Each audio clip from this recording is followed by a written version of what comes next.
के बारे में दो चार शब्द मैं आपसे कहूंगा और सभी साथियों ने आप सभी के बारे में बताया। लोक जनशक्ति पार्टी 28 नवंबर सन 2000 को दिल्ली के रामलीला मैदान में आदरणीय स्वर्गीय रामविलास पासवान जी ने गठन किया था। आज 24-25 वर्ष हो गया इस पार्टी का। इस 24-25 वर्ष के अंतराल में यह पार्टी दलित, शोषित, बेजुबान, पिछड़ा की आवाज पूरे देश में उठाती रही है। आदरणीय स्वर्गीय रामविलास पासवान जी ने लड़ाई सड़क से सदन तक लड़ी है। कुछ लोगों को यह पच नहीं रहा था कि यह जो रामविलास पासवान जी की शैली है, जो बिहार नहीं पूरे देश के दलित वर्गों की आवाज यह पहुंचा रहे हैं, इनको किस तरह से कमजोर किया जाए। तो उस दरमियान हमारे पार्टी को कई बार तोड़ा गया और नेस्तनाबूद करने का प्रयास किया गया। साथियों, आप सभी इस बारे में आप जानते हैं। रामविलास पासवान जी जब 29 विधायक हम लोग जीते, उस समय हमारे विधायकों को तोड़ दिया गया, हमारे सांसदों को तोड़ दिया गया, हमारे राज्यसभा सांसदों को तोड़ा गया, हमारे लोकसभा सांसदों को तोड़ा गया, हमारे एमएलसी को तोड़ा गया।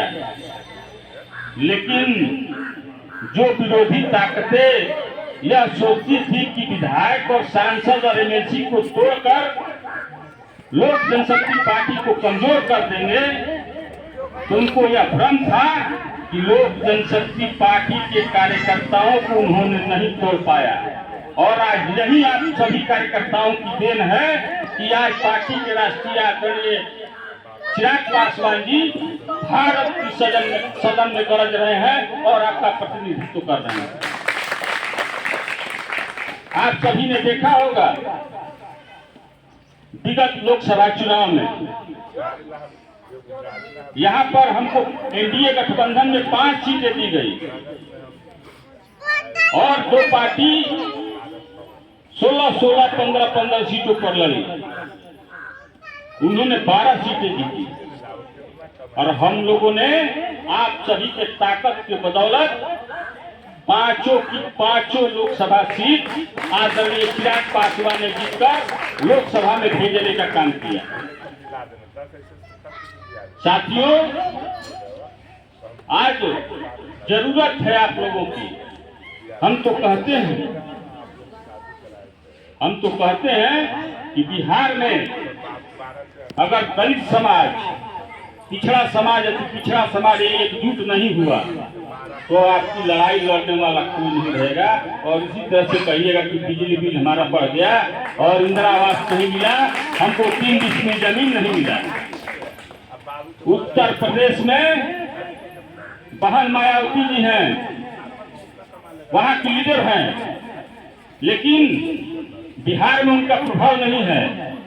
बिहार में अगर किसी का प्रभाव है, वो 22 जो दलित जातियां हैं बिहार में, वो 22 दलित जातियों में अगर बिहार में कोई एक नेता है तो चिराग पासवान जी हैं। और 22 दलित जातियों को यह सोचना होगा कि अगर हम बिखरेंगे तो हमारी लड़ाई कमजोर होगी। आप लोग एकजुट होइए। आज देख रहे हैं कि झारखंड और महाराष्ट्र में चुनाव हो रहा है, बिहार और पूरे देश में उपचुनाव हो रहा है और आपके नेता चिराग पासवान जी की फोटो महाराष्ट्र में प्रधानमंत्री के मंच पर लगी है, जबकि एनडीए गठबंधन में आदरणीय नीतीश कुमार जी भी हैं, आदरणीय चंद्रबाबू नायडू भी हैं। लेकिन आपकी लोकप्रियता इतनी बड़ी है, आपके नेता की लोकप्रियता पूरे देश में, बिहार ही नहीं पूरे देश में इतनी बड़ी है कि मजबूरन आपको प्रधानमंत्री जी के मंच पर चिराग पासवान जी का फोटो लगाया जा रहा है।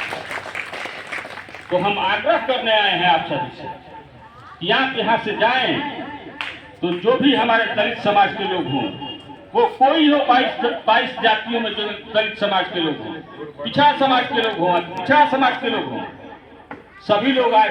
ये ईमानदारी पूर्वक बोलिए कि आप लोग चाहते हैं कि नहीं कि चिराग पासवान बिहार का मुख्यमंत्री बने? हाथ उठाकर बताइए तो आप चाहते हैं कि नहीं बिहार का मुख्यमंत्री बने चिराग पासवान जी? तो इसके लिए हम लोग को एकजुट होना होगा। 28 नवंबर को रैली थी, लेकिन बिहार में 65 का चुनाव है उसी समय, इसके चलते वह रैली को स्थगित कर दिया गया है। वह रैली अगले साल जनवरी, फरवरी या मार्च में होगी। हम उसके तैयारी में लगे रहेंगे, लेकिन एक आग्रह हाथ जोड़कर आपसे करने आए हैं कि आप लोग एकजुट होइए, इसलिए कि बिहार के विकास के लिए और बिहार को भ्रष्ट बनाने के लिए और बिहारी को भ्रष्ट बनाने के लिए अगर आपकी सोच जेहन में हो तो आप लोग एकजुट होकर आदरणीय चिराग पासवान जी के साथ कदम में कदम मिलाकर चलिए और बिहार उस दिन फर्स्ट होगा और बिहार के लोग भी उस दिन फर्स्ट होंगे। विकसित बिहार होगा, समृद्ध बिहार होगा, सुदृढ़ बिहार होगा और आपका नेता उस कुर्सी पर आसीन होगा, आपको उस दिन गर्व होगा। इसी बहुत सारी बातें हैं, पुनः मैं आप सभी के बीच में आता रहूंगा और पुनः एक बार आग्रह करूंगा कि अपने नेता